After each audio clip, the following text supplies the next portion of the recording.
7시 33분입니다. 국민들이 볼 때는 보이는데 그 안에 갇혀있는 사람들끼리는 잘 안 보이는 거, 요즘 정치권 모습이 아닌가 이런 생각을 해봅니다.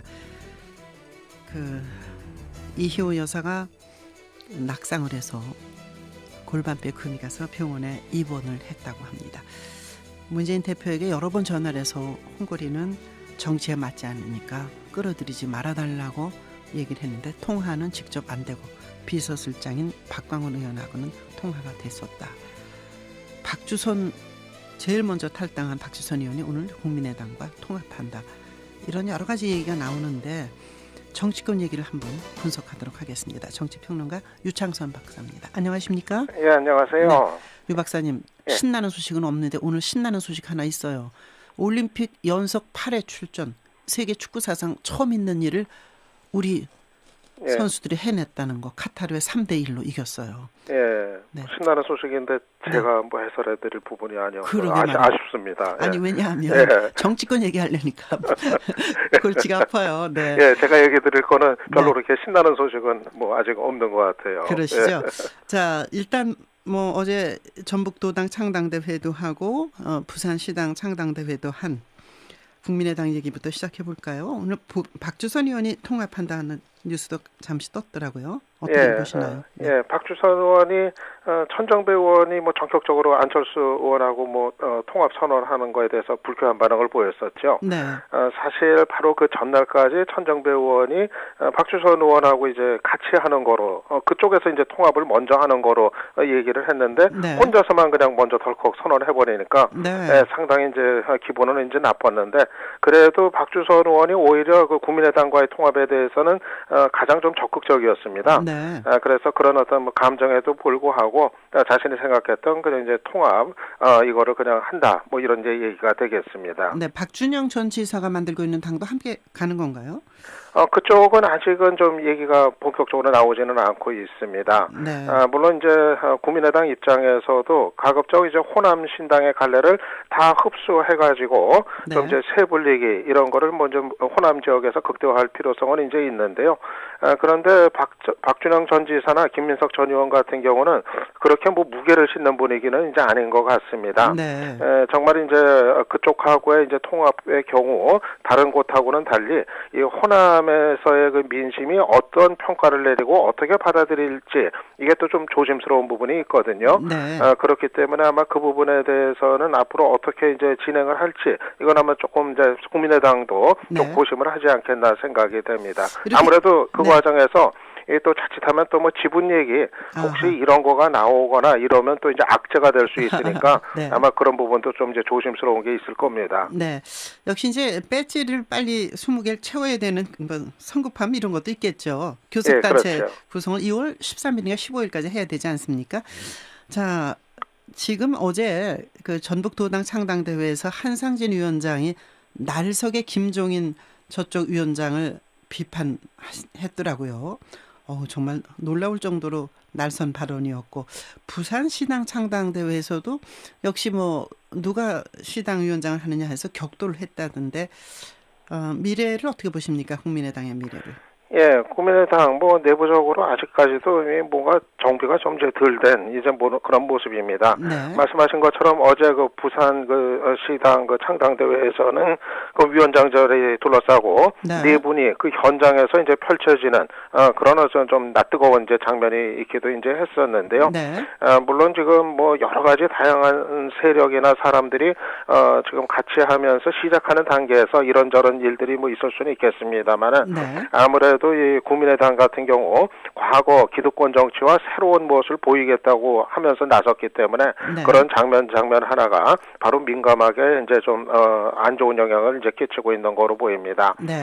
그래도 천정배 의원하고 이제 통합을 하게 된 거 이거는 뭐 국민의당으로서는 적지 않은 의미가 이제 있는 거로 보입니다. 네. 왜냐하면은 뭐 같은 생각 가진 사람들끼리 통합했으면은 별 효과가 없을 수가 있는데 천정배 의원 같은 경우는 국민의당을 좀 근래 들어서 비판을 해왔거든요. 그렇죠. 예, 너무 보수화되고 있다. 또 호남 현역들 물갈이해야 된다. 이런 그 비판적인 다른 그 노선을 취해왔었기 때문에 사실 국민의당이 최근 그 지지율이 하락 추세로 접어든 게 네. 야당으로서의 정체성을 분명히 하지 못한 거, 네. 또 호남 현역 의원들을 이제 가리지 않고 다 받아들인 거, 여기에 기인하는 바가 이제 컸기 때문에 네. 천정배 의원의 목소리가 어느 정도 반영이 된다고 했을 때 네. 오히려 국민의당이 좀 너무 한쪽으로 쏠렸던 거가 균형점을 찾는 이런 네. 계기도 또 될 수 있을 거로 보입니다. 예. 그 이효 여사가 침대에서 내려오시다가 낙상을 해가지고 지금 병원에 입원하셨다고 합니다. 예. 그런데 그러기 전에 문재인 대표에게 여러 번 전화를 했는데 직접 통화는 안 됐다는데 그 아드님 되는 홍골 씨는 정치에 맞지 않는 사람이니까 제발 들어가려고 애쓰지 말아달라는 얘기를 하려고 했다는데 이걸 어떻게 보십니까? 예, 그 과정에서 있었던 일이 뭐 이호 여사의 뭐 입을 통해서 뭐 직접 이제 확인된 바는 아니기 때문에 네. 뭐 100% 팩트를 확인하기는 좀 쉽지는 않은 상황인데요. 네. 하지만 대체적인 지금 분위기를 놓고 뭐 전체적인 그 스토리를 이제 놓고 보면은 글쎄 이제 저는 뭐 김홍걸 씨 같은 경우 좀 네. 정치에 아예 그 발을 안 딛는 게 좀 맞는 거 아니었나? 네. 저도 이제 좀 그런 생각을 합니다. 아마 이호 여사가 걱정을 했던 그런 어떤 마음하고 또 맥락이 좀 비슷할 수도 있겠는데요. 네. 김홍걸 씨가 사실 이제 과거 그 아버지인 김대중 대통령 시절에 그 최규선 씨로부터 이거 네. 이제 수억 대의 돈을 받은 거. 그것 때문에 처벌을 받은 이제 그 전력도 있었고, 네. 지금 사실 갑자기 등장을 해서 뭐 정치를 하기에는 네. 지금 뭐 여러 가지 상황이나 상태가 어떤지, 개인이 무슨 생각 갖고 있는지, 이런 것도 전혀 지금 알려진 바가 없습니다. 네. 그래서 또 여러 가지 자칫하면은 또, 걱정이 될 수도 있는, 네. 뭐 이런 것들을 뭐 배제할 수가 이제 없기 때문에, 이렇게 좀 갑작스럽게 두 야당의 어떤 경쟁의 과정에서, 네. 이렇게 마치 김홍걸 씨가 좀 앞에 그냥 위치져 버린 것 같은 네. 이런 장면, 이게 저는 그렇게 뭐 적절해 보이진 좀 않았습니다. 네, 뭐 선거에 출마하지 않는다, 뭐 그런 얘기를 하고 이제 중국으로 출국하 버렸는데, 자 민주당이 이제 4.13 총선에 대비한 선거대책위원회 비상대책위원회 구성을 그 이번 주 안에 완료한다 그러고 문재인 대표가 오늘 이제 정식으로 사퇴를 하죠. 그 구성이나 규모 어떻게 주목하고 계십니까? 예, 그렇습니다. 오늘 그 비대위 구성 뭐 누가 이제 참여하는 건지 이것도 이제 관심사가 이제 되는데요. 네. 왜냐하면은 지난번에 이제 선대위 이제 구성돼서 뭐 발표가 됐습니다만은 처음 얘기하고는 좀 이제 달라졌어요. 네. 처음에는 그 김종인 위원장이 영입되면서 제일 먼저 했던 얘기가 선대위에 친노는 없다, 이렇게 얘기를 하고 공언을 했었는데, 네. 막상 선대위 구성된 걸 보니까는 문재인 대표하고 가까운 사람들이 다수 이제 포진을 이제 했습니다. 네, 네. 그리고 이제 김종인 위원장이 그때 가서는 자기는 누가 친노인지 뭐 이런 거 잘 모르겠다, 뭐 네. 이렇게 이제 얘기를 해가지고 얘기가 좀 180도 달라진 것 같은 네. 그런 이제 좀 인상을 이제 강하게 줬는데요. 아마 이제 현실과 이제 타협을 한 거 아닌가, 네. 당내 그 상황과 좀 이런 이제 판단이 이제 가능합니다. 그래서 네. 사실은 김종인 위원장이 처음 들어설 때만 하더라도 친노 패권주의 해결하겠다, 이렇게 네. 이제 공언을 했기 때문에 뭔가 그 야당 내에서 몇 년간을 끌었던 논란에 좀 일대 네. 종지부를 찍지 않겠는가, 이런 또 이제 시선들도 있었는데, 친도가 누군지 모르겠다고 그랬잖아요. 그러면. 예, 그렇습니다. 그리고 네. 이제 들어와서 보니까 뭐 별 문제 없는 것 같더라, 또 네. 이런 식의 이제 또 얘기로 이제 좀 바뀌어 버렸거든요. 네. 아마 오늘 그 비대위 이제 구성을 보면은 바로 이제 그런 부분에 대해서 이제 어떤 답을 내놓을지, 네. 이것도 또 어느 정도 좀 나타날 거로 보입니다. 그 윤리심판원에서 신기남 의원하고 노영민 의원은 다음 이번 총선에 출마할 수 없을 만큼의 일단 그 처벌을 내렸죠. 예, 그렇습니다. 특히 그 노영민 의원 같은 경우는 네. 문재인 대표의 측근 중에 그 그렇죠. 측근이라고 그렇게 얘기를 할 수가 있거든요. 네. 그러니까 문 대표나 또 김종인 위원장 입장에서는 물론 네. 이제 윤리심판원이 한 겁니다만은 읍참 마속 뭐 네. 이런 이제 표현을 뭐 떠올릴 법 이제 합니다. 네. 가장 이제 오히려 측근이기 때문에 엄하게 다스리는 이런 이제 모습을 보였다고 얘기를 할 수가 있겠는데요. 네. 근데 지금 이제 논란이 돼왔던 이 친노 패권의 문제, 지금 야당 내에서 이거는 단지 그 개별 사안만 가지고 뭐 이렇게 매듭이 지어질 문제는 좀 아닐 것 같고요. 네. 정말 이제 추가적으로 어떤 그 질서 자체를 좀 변화시키는 네.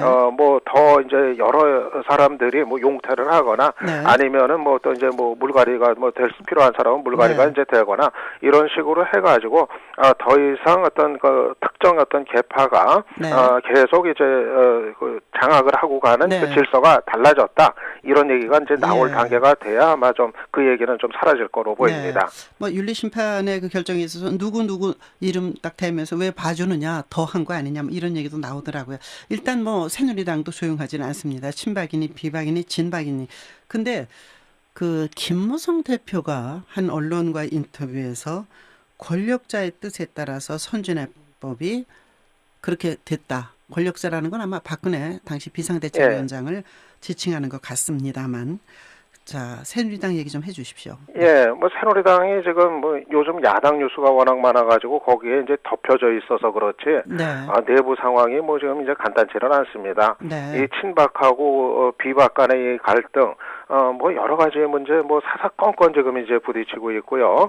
친박 쪽에서는 뭐 최경환 의원까지 이제 나서가지고 김무성 대표에 대한 이 공천과 관련된 여러 가지 비판 쏟아내고 있어가지고 이 지금 당장 뭐 총선 치르느라고 뭐 폭발을 안 해서 그렇지 총선 이후에는 과연 이 또 결과에 따라서 뭐 책임 문제라든가 어떻게 될지 예측 불허의 이제 상황입니다. 더군다나 말씀하신 것처럼 김무성 대표가 박근혜 대통령을 겨냥한 거로 뭐 해석이 되는 이 권력자라는 표현 사용한 거, 이 선진화법의 그 책임이 당시 그 권력자에게 있었다. 이런 취지의 얘기를 한 거 아주 그 민감하게 받아들여지고 있는데요. 물론 뭐 김 대표가 뭐 실언이었다 이렇게 뭐 즉각 이제 진화에 나섰습니다만은 좀 이 권력자라는 표현까지 쓴 김 대표의 마음이 어떤 건지, 박 대통령에 대한 마음이 어떤 건지 이런 거를 좀 대략 짐작을 해보면은 특히 그 총선 이후 이 새누리당이 간단치 않겠다 또 이런 이제 판단이 듭니다. 19대 국회가 최악의 국회고 저질 국회고 뭐 무능한 국회다 이런 비판에 대해서. 그것은 국회의원들 잘못이 아니고 선진화법 때문이다. 근데 선진화법은 그 당시에 권력자가 돌아서니까 모두 반대하던 사람들도 돌아서서 그 찬성표를 던졌다. 뭐 이런 얘기였던 것 같은데 정의화 국회의장이 국회 선진화법 중재안을 냈는데 이게 어떻게 될 것 같습니까?